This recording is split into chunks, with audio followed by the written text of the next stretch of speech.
संदेश खाली मामले में एनएचआरसी ने लिया स्वतः संज्ञान। चीफ सेक्रेटरी और डीजीपी से 4 हफ्ते में रिपोर्ट मांगी। संदेश खाली भी जाएंगी एनएचआरसी की टीम। किसान आंदोलन के बीच मोदी सरकार का किसान को बड़ा सौगात। सरकार से गन्ना खरीद के समर्थन मूल्य में 8% सरकार ने बढ़ोतरी की है। गन्ना की एफआरपी अब 315 रुपए से बढ़ाकर 240 रुपए प्रति क्विंटल कर दी गई है। वर्ष 2024-25 के लिए 340 रुपए प्रति क्विंटल मूल्य निर्धारित किए जाने का निर्णय किया गया है। पिछले साल 315 रुपए था, जो बढ़कर इस साल 340 रुपए प्रति क्विंटल कर दिया गया है। केंद्रीय मंत्री अनुराग ठाकुर ने कहा, पशुओं के नस्ल के संरक्षण के लिए सरकार मदद देगी। पशु बीमा को प्रोत्साहित किया जाएगा। चारा उत्पादन बढ़ाने पर भी जोर होगा। केंद्रीय मंत्री अनुराग ठाकुर ने कहा, मोदी सरकार किसानों की आमदनी दुगना करने की गारंटी को लेकर प्रतिबद्ध है।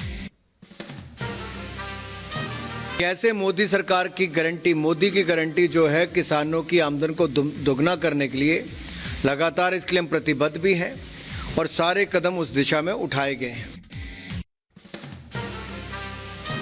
चंडीगढ़ में संयुक्त किसान मोर्चा ने बुलाई अहम बैठक में आगामी रणनीति पर चर्चा होगी।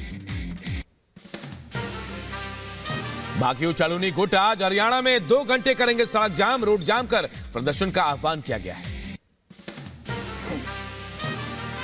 हरियाणा में फिर बड़ी मोबाइल इंटरनेट पर पाबंदी। आंदोलन के चलते 2 दिन और बढ़ाई गई इंटरनेट पर पाबंदी। एमएसपी की मांग पर बीजेपी सांसद वीरेंद्र सिंह का बड़ा बयान। कहा, आंदोलन को राजनीतिक स्वरूप देना बंद करे। पीएम मोदी जी ने जो किसानों के लिए किया, आज तक किसी सरकार ने नहीं किया है। यूपी के मुजफ्फरनगर में प्रदर्शनकारियों ने जिला कलेक्ट्रेट का घेराव किया। एक शख्स ने खुद को आग लगाई। बैंक कर्मचारी से था परेशान। हरियाणा पंजाब बॉर्डर पर डटे प्रदर्शनकारी किसानों ने रोका दिल्ली कूच का प्लान। सरवर सिंह पंडेर बोले, अगले 2 दिन प्रदर्शन पर रोक। एमएसपी को लेकर किसानों के प्रदर्शन पर बोले कृषि मंत्री अर्जुन मुंडा। कहा, सरकार किसानों के सभी मांगों पर बातचीत के लिए तैयार है। चर्चा से ही निकलेगा समाधान।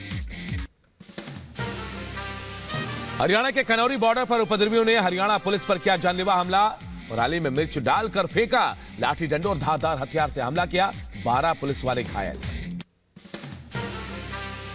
प्रधानमंत्री नरेंद्र मोदी का आज से 2 दिवसीय गुजरात दौरा। अहमदाबाद में गुजरात सहकारी दूध विपणन महासंघ के स्वर्ण जयंती समारोह में शामिल होंगे। महसेना में 8 करोड़ की से ज्यादा की परियोजनाओं की सौगात देने वाले हैं। शुक्रवार को पीएम मोदी वाराणसी का दौरा करेंगे। बनारस हिंदू विश्वविद्यालय के विजेताओं को पुरस्कार वितरित करेंगे। वाराणसी को 13,000 करोड़ के विकास परियोजनाओं की सौगात भी देंगे।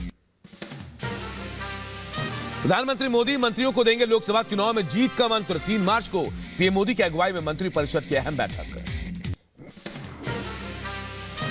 बदायूं से बीजेपी सांसद संघमित्रा मौर्य ने शिवपाल यादव पर कसा तंज। बोली, अभी तो भतीजा भागा है, चाचा को भी यहां से भागना पड़ेगा।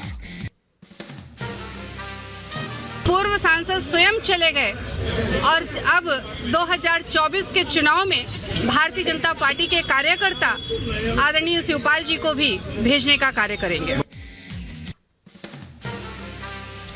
कांग्रेस से गठबंधन पर सपा सांसद डिंपल यादव का बयान। बोली, अब मजबूती के साथ अलायंस बीजेपी का करेगा सामना। लोकसभा चुनाव से पहले सुभाषपा के अध्यक्ष ओपी राजभर ने दिखाए तेवर। एनडीए से यूपी में गाजीपुर, सलेमपुर और घोसी लोकसभा सीट की मांग की और बिहार में 2 सीटों पर लड़ने की इच्छा जताई। मांग तो 3 रहे हैं, यूपी में और 2 बिहार में। कौन-कौन सी सीट यूपी में? यूपी में घोसी, सलेमपुर और गाजीपुर जी प्राथमिकता है। मुजफ्फरनगर में लोकसभा चुनाव को लेकर पुलिस ने चलाया वाहन चेकिंग अभियान। NH 57 पर सभी छोटे बड़े वाहनों के कागजात चेक किए गए। सपा से अलग होने के बाद स्वामी प्रसाद मौर्य ने अपनी नई पार्टी की घोषणा की। आज दिल्ली के तालकटोरा स्टेडियम में राष्ट्रीय शोषित समाज पार्टी के प्रतिनिधि सम्मेलन का करेंगे शुभारंभ। बीजेपी के राष्ट्रीय अध्यक्ष जेपी नड्डा का महाराष्ट्र दौरे का दूसरा दिन। सुबह 10 बजे गिरगांव चौपाटी में छत्रपति शिवाजी महाराज शिल्प का करेंगे पूजन। नवी मुंबई में अश्वमेघ गायत्री महायज्ञ में शामिल होंगे। गृहमंत्री अमित शाह का छत्तीसगढ़ दौरा। जांजगीर चांपा से लोकसभा चुनाव के प्रचार का शंखनाद करेंगे। रायपुर में बीजेपी पदाधिकारियों के साथ करेंगे बैठक। केंद्रीय वित्त मंत्री निर्मला सीतारमण आज यूपी के गोरखपुर का दौरा करेंगी। दोपहर 2 बजे गोरखपुर में आयकर भवन का करेंगे उद्घाटन। उत्तर प्रदेश में समाजवादी पार्टी और कांग्रेस के बीच सीटों का बंटवारा हुआ। सपा और अन्य दल 63 सीटों पर चुनाव लड़ेंगे। वाराणसी समेत 17 लोकसभा सीटों पर लड़ेगी कांग्रेस। बढ़ते आगे, वहीं मध्य प्रदेश के खजुराहो सीट पर भी फैसला हुआ है। कांग्रेस से सपा के लिए सीट छोड़ी। खजुराहो में बीजेपी प्रदेश अध्यक्ष वीडी शर्मा के खिलाफ सपा उतारेगी उम्मीदवार। कांग्रेस के यूपी प्रभारी अविनाश पांडे ने सपा के साथ गठबंधन पर कहा, ये गठबंधन यूपी के साथ देश की राजनीति के लिए अहम है। भले सीटें कम हो, हमने ये फैसला बीजेपी को हराने के लिए लिया है। इधर कांग्रेस की जमानत जब्त हो जाएगी, बीजेपी ये कह रही है। यूपी में इंडी गठबंधन के सीट बंटवारे पर यह बात बीजेपी नेता ने कही है और कहा कि जमानत जब्त हो जाएगी यूपी में। दिल्ली में आम आदमी पार्टी और कांग्रेस के बीच सीट बंटवारे पर फंसा पेच। केजरीवाल बोले, सीट बंटवारे पर हो चुकी है बहुत देर। मध्य प्रदेश के मुख्यमंत्री मोहन यादव ने छिंदवाड़ा में किया रोड शो। कहा, गरीबों का अपमान बर्दाश्त नहीं करेगी सरकार, कोई भी कल्याणकारी योजना नहीं होगी बंद। बिहार के बेतिया में तेजस्वी यादव का जनविश्वास यात्रा। सीएम नीतीश कुमार पर साधा निशाना। का पहली बार ऐसा सीएम देखा जिसने 3 साल में 3 बार ली सीएम की शपथ। शराब घोटाले में आरोपी मनीष सिसोदिया को बड़ा झटका। राउज एवेन्यू कोर्ट ने जमानत पर सुनवाई 2 मार्च तक टाला। कोर्ट ने क्यूरेटिव पिटीशन के सुप्रीम कोर्ट में लंबित होने का हवाला दिया। बीआरएस नेता की कविता को सीबीआई का समन। सीबीआई ने 26 फरवरी को शराब घोटाले में पूछताछ के लिए बुलाया। टीएमसी नेता अनुव्रत मंडल की जमानत याचिका पर आज राउज एवेन्यू कोर्ट में सुनवाई। मवेशियों की तस्करी मामले में जेल में बंद है अनुव्रत मंडल। यूपी के रायबरेली में केंद्रीय राज्य मंत्री एसपी सिंह बघेल ने एम्स का निरीक्षण किया। 25 फरवरी को रायबरेली एम्स का पीएम मोदी करेंगे उद्घाटन। यूपी के रायबरेली को केंद्रीय मंत्री स्मृति ईरानी की बड़ी सौगात। करीब 100 करोड़ के विभिन्न परियोजनाओं का किया लोकार्पण। यूपी के बहराइच में प्रशासन की बड़ी कार्रवाई। नगरपालिका के कर्मचारियों ने अवैध अतिक्रमण को बुलडोजर से ढाया। यूपी की शिक्षा मंत्री गुलाब देवी का बड़ा बयान। नकल माफियाओं के खिलाफ करेंगे कठोर कार्रवाई। जौनपुर जिला अस्पताल का जिलाधिकारी ने औचक निरीक्षण किया। अस्पताल में गंदगी पाए जाने पर फटकार लगाई।